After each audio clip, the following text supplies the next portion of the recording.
builders, parents, and collectors. On this episode of Mock and Model Monday here at the Creation Evaluation Station, I'm going to be evaluating this. It's not a Gundam. It is a Forestieri. I'm not quite sure how to pronounce that. But it's also from Bandai, but it's not a Gundam. It is from their 30-minute missions line. And basically what this is it's supposed to be kind of like Gundam Legos. We'll call them that. Because these are designed to be customizable. You'll notice here in the picture, there are holes here on the legs, but they're all throughout. There's all sorts of connection points that you can use to customize these guys any way you'd like.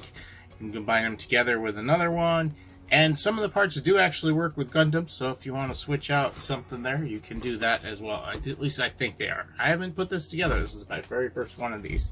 So, before I get into it any further, I just wanted to let new people know that I do in-depth reviews of models and construction kits, both new and old, mostly Lego, but sometimes model kits from Bandai and other companies. I also do reviews and discussions of other creative works such as movies, video games, and animation. Because they can be on the long side, make sure you're using the timestamps down here on the red bar and down in the description to help you navigate to the part you want to see the most, and to use as bookmarks to come back to at a later date. The details on this thing, it is number 46 in the line, so they have quite a few of these models out. Now, see there, it says 46. That's that. There's that side of it. That's the same as the other side. And then got this here, showing some other stuff as well. It was released July of 2022, so last summer. So it's a fairly new one. They have had a couple more new ones come out. We got some new stuff that they're coming out later this year too that I'm kind of excited for. I don't want to get too bogged down in these. I want to stick more to Gundam, but the concept of having, I mean, this is basically a Lego channel. The concept of having customizable, easily customizable mechs and stuff are always tantalizing to me. Now this video is actually going to be a part two, or a two-part one of sorts, because we're going to do part one. We're going to put this together, but these also have all sorts of expansion packs, and I have one here, and I actually have multiple or different ones, and I think I'm going to just use this one. But we're going to divide it up into two segments. So that will be for another Mock and Model Monday. So you have to assemble those parts and then put them onto this thing, or however you're going to alter it, which I don't even know yet. But that'll be for another video. And I have multiple different kinds. We'll take a look at more of them in the future, but I do just want to focus on one right now, as we're checking these out for the first time. So, oh, and these are the same scale as Gundams. They're 1/44 scale, so they're kind of along the same size, well, as your 1/44 scale Gundams anyways. So that's kind of cool. Yeah, this is something new for me, and I'm looking forward to it. Now, these are not going to be quite as customizable as, say, Legos, but it's going to be interesting. This line and the line I'm going to do after this, which is 30-minute Sisters, which are both compatible to some extent. But we will check that out later date. Let's get to this. Let's go open her up and see what's inside. Alright, let's give this a little snip. Open her up. And see what's inside. Like so. Okay, so we have one bag here. Oh, it's a cool looking runner there. Another bag here. I'll have 2 runners each so far. This one does too, even though it's got a bigger runner. And that is it. Looks like for parts, no stickers. Just have the instruction booklet here. They're showing the different things in here.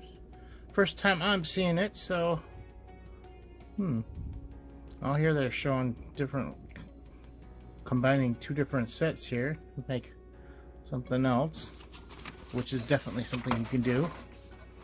Make a bigger neck out of 2.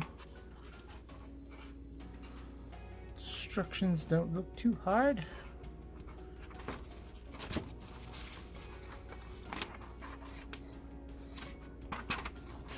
I really like the looks of this guy. They look impressive there. Anyways, let's open up these bags. Take a closer look at the parts. We have our runners here. This is our biggest one, C3 in gray. We have next biggest one is A1.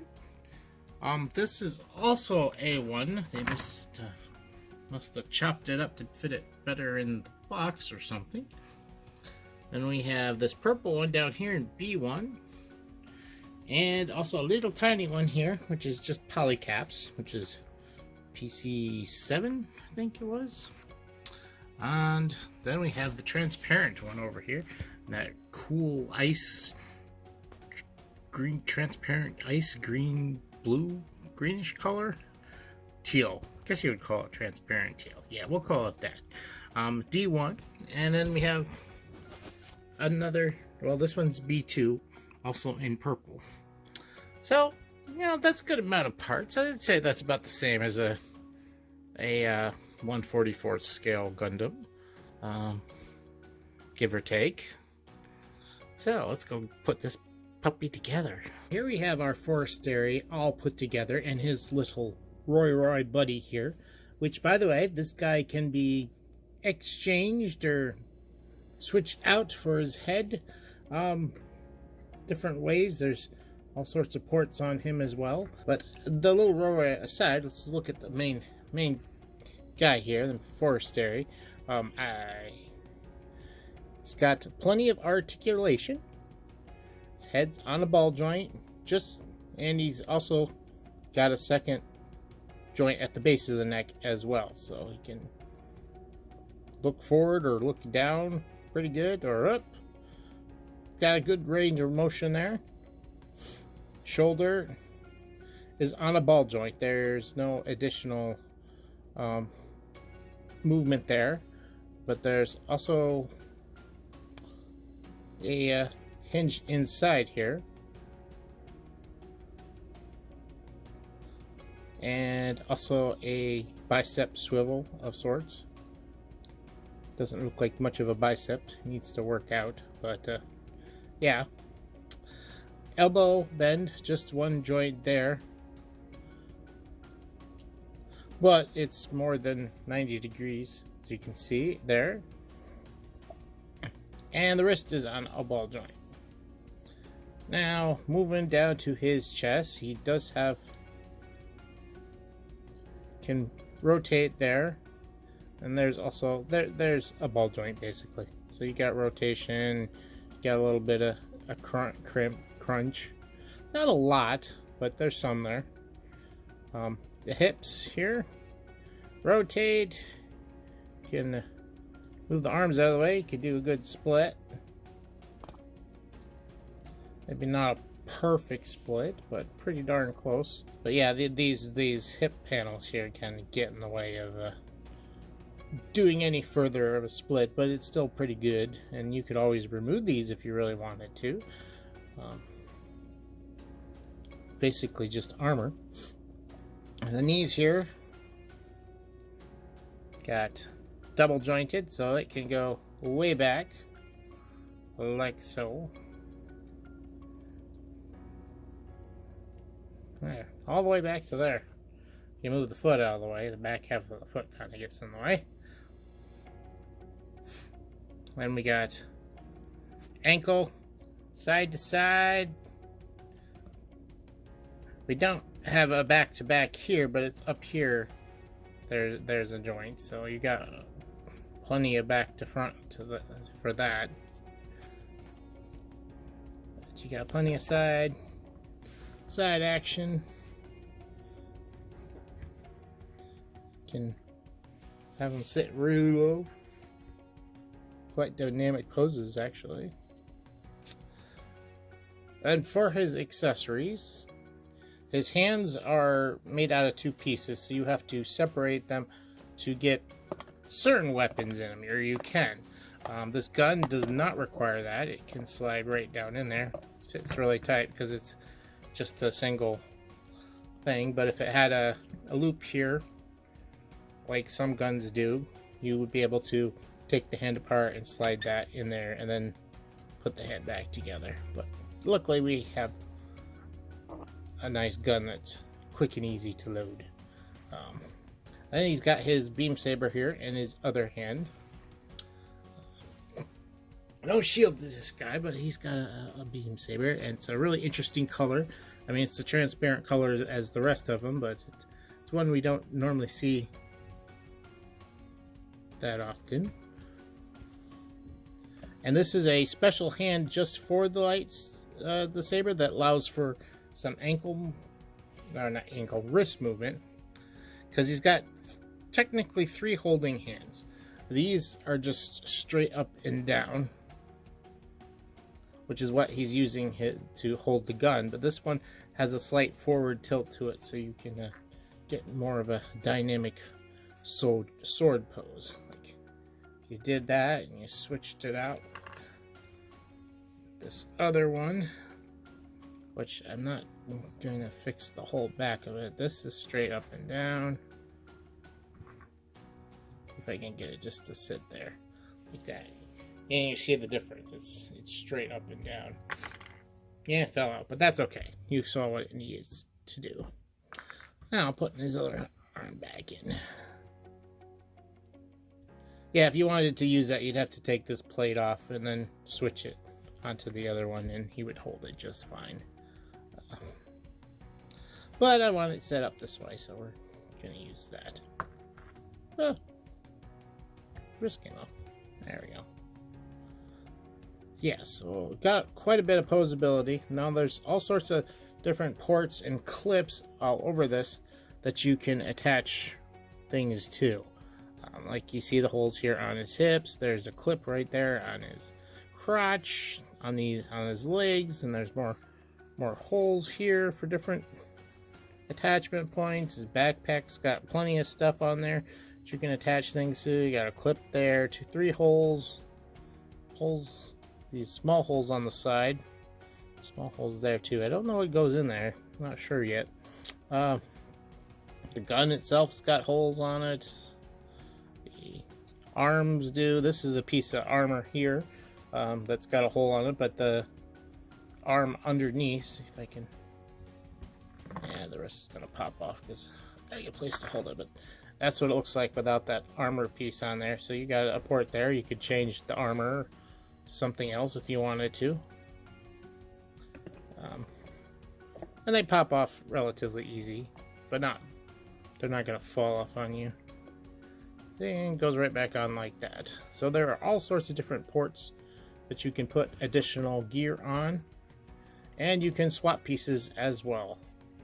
Now, as far as the other accessories it comes with, got your Roy over here that we looked at, and then we've got, that's that other hand with the straight up and down holding hand, but then you have some open hands as well. Then you have these other parts, and I think these are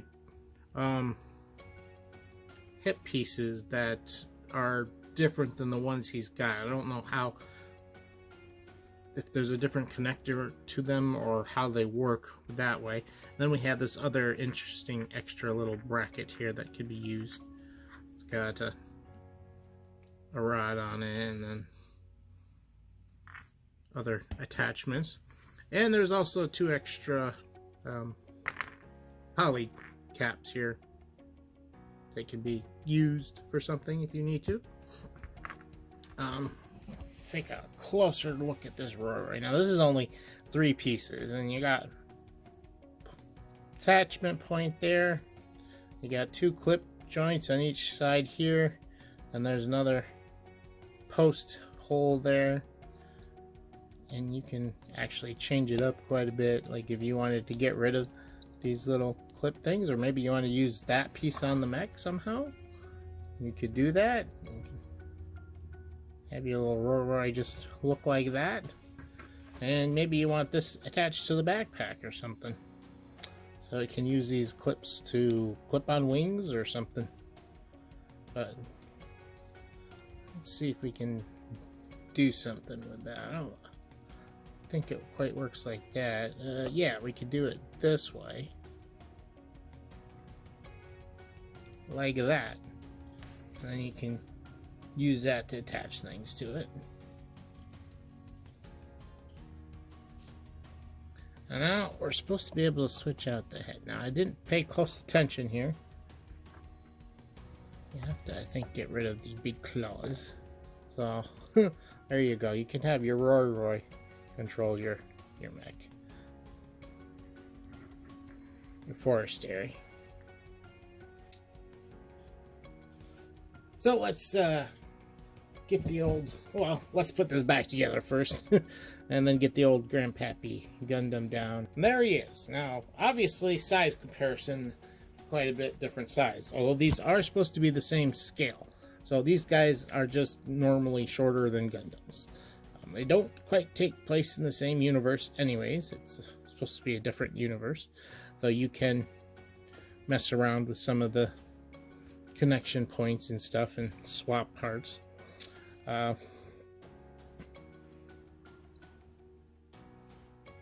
But you'll notice there's quite a bit of difference in detail.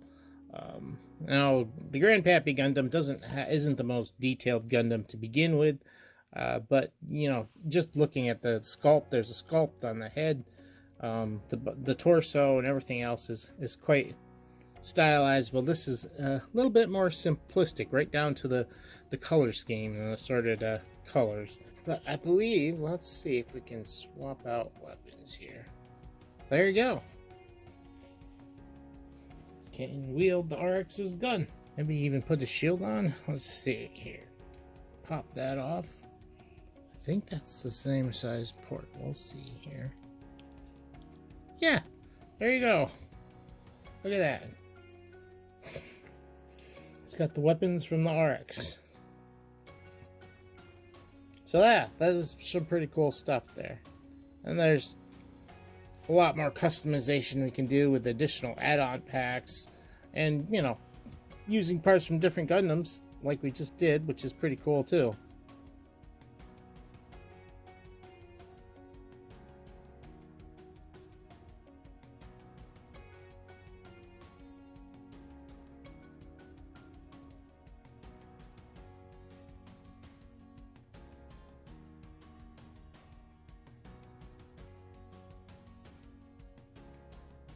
So let's talk about this little guy here before I get to my final eval.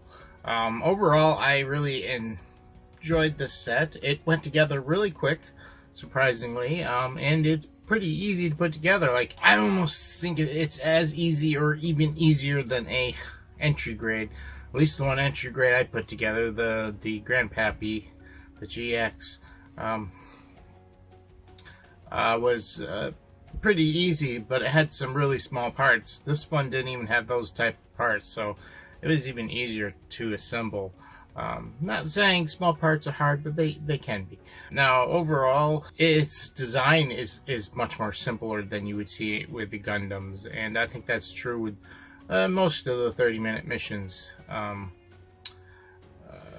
kits. And I don't love all of them. You know, you can pick and choose which one's your favorites. I was really liking this one. I like the kind of wolf head the mech has, and the color scheme with the white, gray, and purple there, and the green, this cool transparent green, this transparent blue-green color really looks nice. I mean, you got both the lightsaber and then the cockpit, and then part of the chest there. I don't know quite why the chest is that color, but either way, I like the color scheme going on here, and as I said, there are weapons packs and other accessories you can get to add on to and customize these, and I got most of them that were white to go along with this color scheme, and I'm looking forward to putting them together.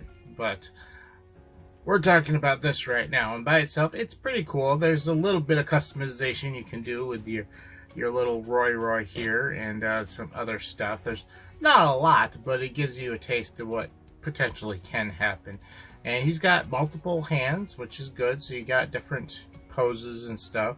It's just a shame that he's got the slightly bent down sword hand. He's only got the right hand for that. There isn't a left hand, so you can't have them two-wield with that hand. You could still put the sword in the regular holding hand. It works fine, but you don't get that angle. So it's a shame it doesn't have that, but it's got both left and right holding hands and left and right closed hands. Or no, it doesn't have closed hands. It has open hands. Yeah, there's a lot of good stuff. Posability is there. It could maybe use a little bit more. Some of the shoulder, a lot of the Gundams have shoulders that can move in and out besides the regular ball joint. It doesn't have that. It could use that, but that would also make it a little bit more complicated of a build. That's the thing with these. They're somewhat simple. They're simple so you can modify them, but they sacrifice some of the detail and even a little bit of the posability. Not much. There's still a lot of posability here. I think that was probably the only thing, is that shoulder movement. It really doesn't quite have the some of the shoulder movement that even a high grade would have. And this isn't a high grade. This is just 1/44 scale. Scale and grade are two different things. When you're dealing with grades, you're talking details and stuff like that, and these don't have as much detail. So getting to my final eval, I end up giving this a 9.5. It's really good stuff. It's a little confusing because you are sacrificing one thing for another here. The customization for details and stuff like in a regular model. And this thing is one of those things that blurs the lines between modeling and construction sets, which I still need to do that video sometime. It's kind of hard to judge this. Like, I'm a little bit harsher just because of the appearance of things, but where you're getting rid of the appearance aspect of it, you're getting more customization, easier customization. So it's a mix. It's really a mix. So it's not everybody's cup of tea. I would definitely say that. I'm going to have probably some fun playing around with these. That's my opinion. So let me know what you guys think about this type of line, and we will continue on next week and check it out, how it works with the parts, and we can get a bit of a firmer grasp of how well things work with these. But definitely, I gave this a 9.5 for what it is, what I got here out of this box. Some pretty cool designing, but lacking in a bit of detail.